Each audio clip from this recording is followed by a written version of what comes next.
उद्घाटन मतलब आधे अधूरे मंदिर में क्यों? ये आधे अधूरे में क्यों हुआ? शंकराचार्य विरोध कर रहे हैं। शंकराचार्य ये धार्मिक मामला है, क्या शंकराचार्य उद्घाटन नहीं कर सकते थे? चारों मठाधीश नहीं आ सकते थे? को नहीं करना चाहिए क्यों जरूरी? और प्रेसिडेंट नहीं गई, क्यों नहीं गई? प्रेसिडेंट सबसे सर्वोच्च पद है, राष्ट्रपति जी को, मुर्मू को करना चाहिए था, उन्हें भी ले जाना चाहिए था। सबसे पहली बात, जो पहले कार्यक्रम 16 तारीख से स्टार्ट था, उसमें अनिल मिश्रा जो वहाँ के यजमान थे मुख्य, वो पति पत्नी के साथ थे। बाकी कई जोड़े और भी वहाँ पर थे जो सारी चीजों को पहले कार्यक्रम किए हैं। और ये आज शंकराचार्य की बात कर रहे हैं जो दिवाली के दिन शंकराचार्य को घसीट रहे थे।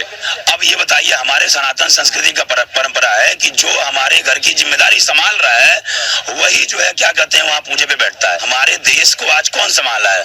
हमारे देश की पूरी जिम्मेदारी मोदी जी के कंधों पे है। नमस्कार दोस्तों, कॉस्मिक किंग चैनल पर आप सभी का स्वागत है। आज की इस वीडियो में आप देखेंगे कांग्रेस की सच्चाई। सनातनी व्यक्ति ने कहा, कांग्रेस के पापों का प्रायश्चित देश को भुगतना पड़ रहा है। जहां कांग्रेस होती है वहां घोटाला होता ही है।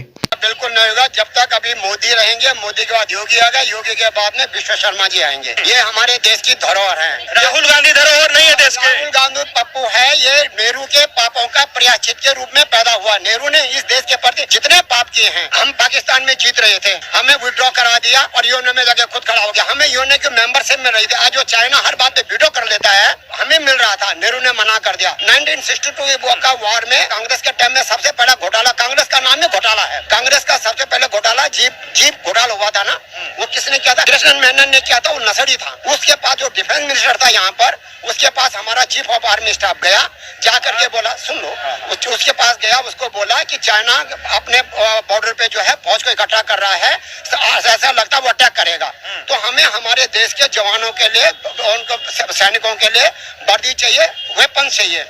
उसने नेगेटिव रिप्लाई दिया, कुछ नहीं, चुप कर। सनातन से चिढ़ने वाला राहुल गांधी बस के आगे भगवा झंडे को देख गुस्सा हो गया। भीड़ को रोक न पाने से बस में बैठकर भाग गया और खुलेआम झूठ बोलने लगा। भगवादारी उसे देखकर भाग गए।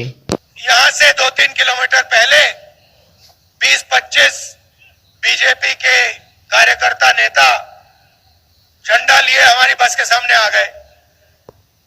मैं बस से निकला, वो भाग गए। मैं तेरा दोगलापन उतारता हूँ। मैं बस से निकला, वो भाग गए। मैं बस से निकला, वो भाग गए।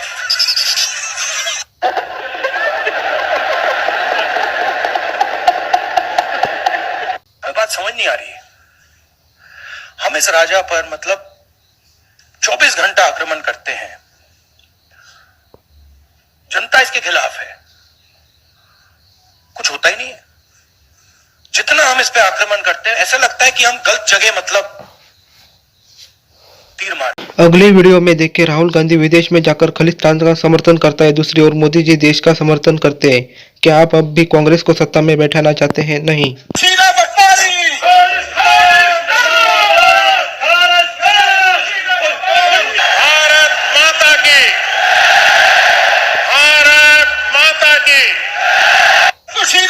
प्रधानमंत्री बनाना ही नहीं है। नहीं नहीं नहीं नहीं नहीं जहाँ देश ऊंचा पहुँचा वहाँ से गिरने में 1 मिनट भी नहीं लगेगा, तो भाई ऊंचाई में रहने दो, नीचे में नहीं। मैं भी एक आर्मी की वाइफ हूँ और मैंने देखा, मैं तो जम्मू में रह के डेली आतंकवादी हमला, कहीं यहाँ पर कहीं यहाँ पर, उधमपुर में कहीं यहाँ तक कि हम भी एक यूनिट में रह के देखते थे।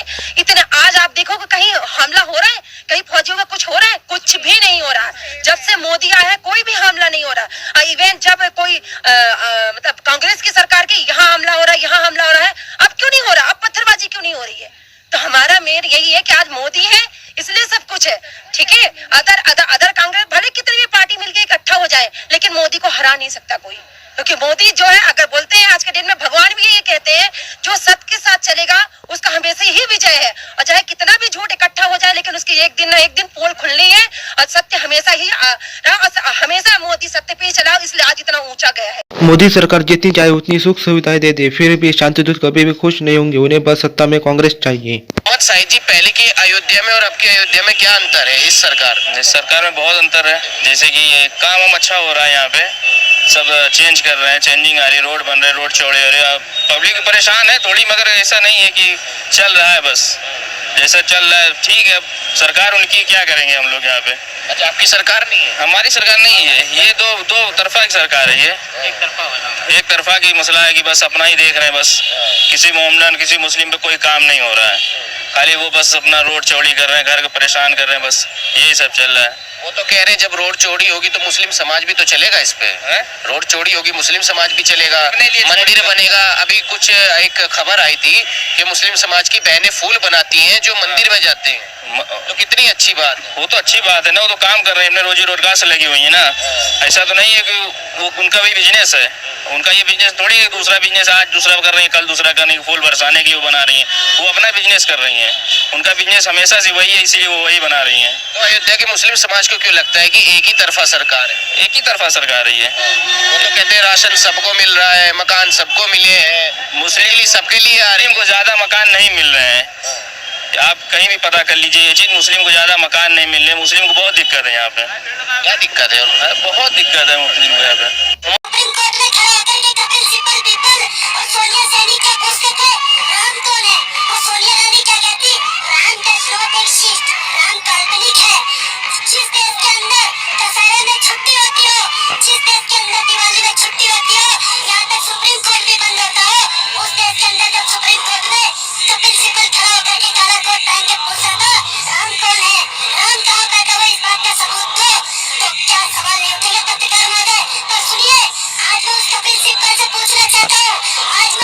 आपको मेरे द्वारा बनाई गई वीडियो अच्छी लगे तो लाइक शेयर और सब्सक्राइब अवश्य करें। साथ ही इस वीडियो को दूसरे प्लेटफॉर्म पर भी अवश्य शेयर करें।